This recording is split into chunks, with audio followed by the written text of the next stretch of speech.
Hi friends, welcome to Sunday School. I am so glad that you are here today. I have a question for you. Who provides for you? Provides is kind of a big word, but who makes sure that you have clothes to wear, shoes to put on your feet, food at breakfast, lunch, and dinner? Who is providing for you? Who's helping you when you're sick? Are there people in your lives helping you feel better? Maybe doctors, nurses, or family members? Who is taking care of you? In our Bible story today, we are going to learn about how God provides for us, takes care of us. But first, let's watch one of our videos. Do you remember Ada? Well, she's not having the best day. She forgot her lunch. Let's see what happens.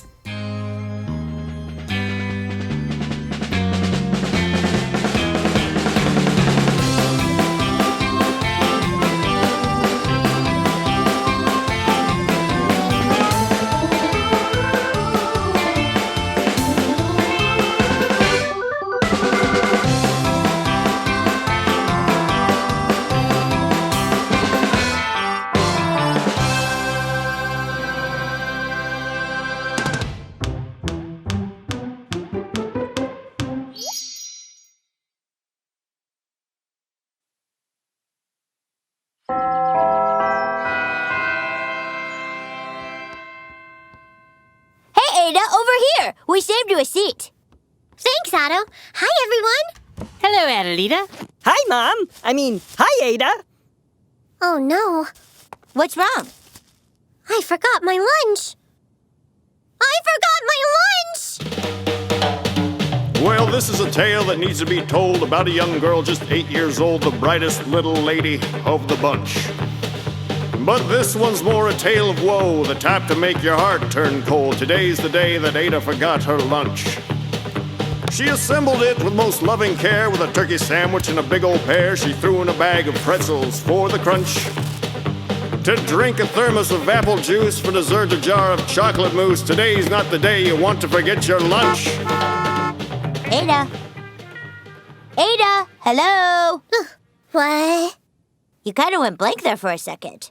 Of course I went blank. I need to eat. Lunch is the most important meal of the day. If my body isn't properly nourished, I will get very... Wait, I thought breakfast was the most important. Wrong again. Everyone knows all of the important decisions are made over dinner. Brunch is the best. It's lunch! Lunch is the most important, and I forgot to bring my lunch!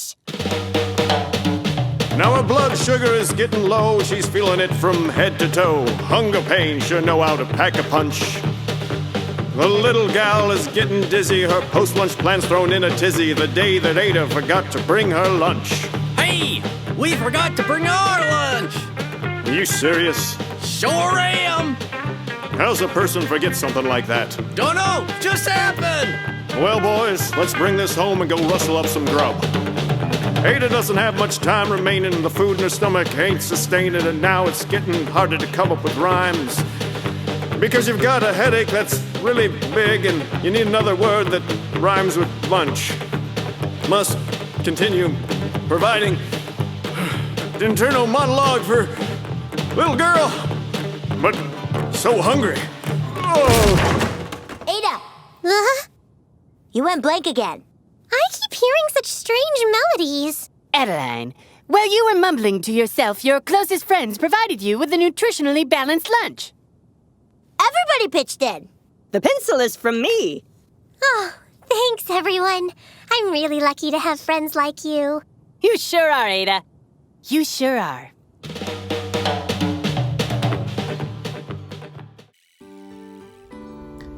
Isn't it great when friends come together to help out? Each of Ada's friends all gave a little part of their lunch so that they still had a lunch, but it made it enough for Ada to have lunch. It's so great to have friends that we can count on. You know, God puts people in our lives to help take care of us.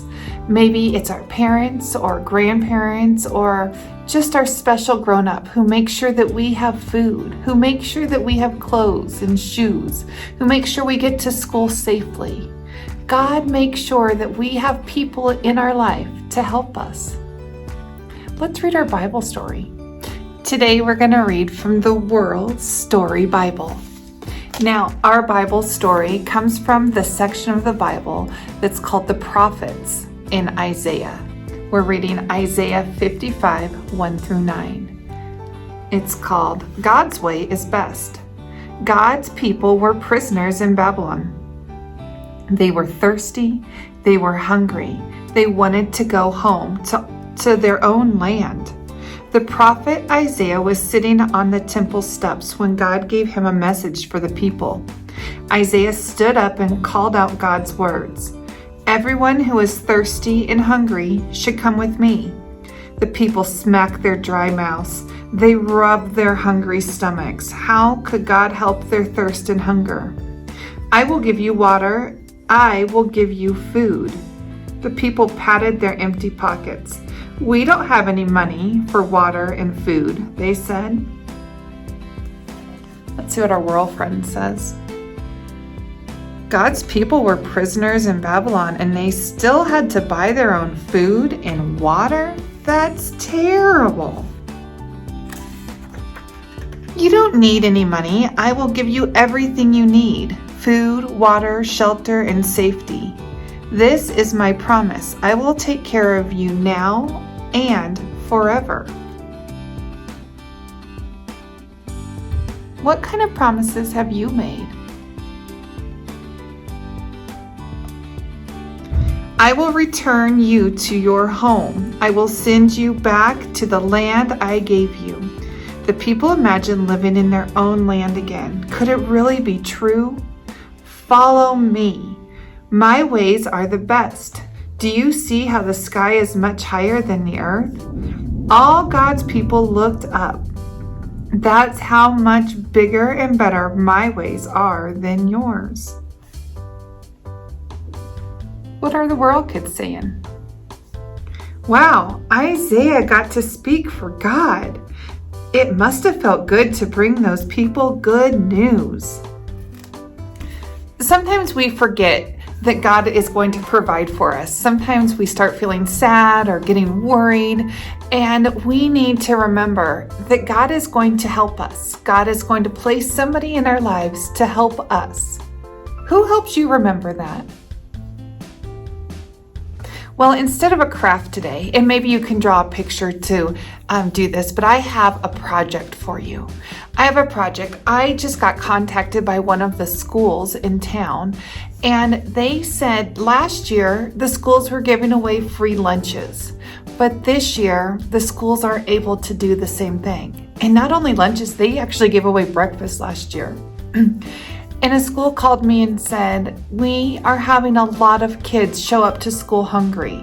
They don't have money for breakfast or lunches. And these are schools right here in Parker that are calling me. So I'm wondering next time you go to the store, could you pick up an extra box of snacks? Maybe it's a box of granola bars or goldfish, something that can last a while. And maybe you could bring that in and give it to your teacher and say, we would like you to have this, and hold on to it in case there's a kid that comes to school without a snack or without breakfast. You may not realize it, but there's probably kids in your class that could really use an extra snack. And maybe you could draw some pictures to give to some friends to remind them that you love them and that they don't need to worry about things because God will help you. All right, my friend, let's have a great day, and I will see you next time. Bye-bye.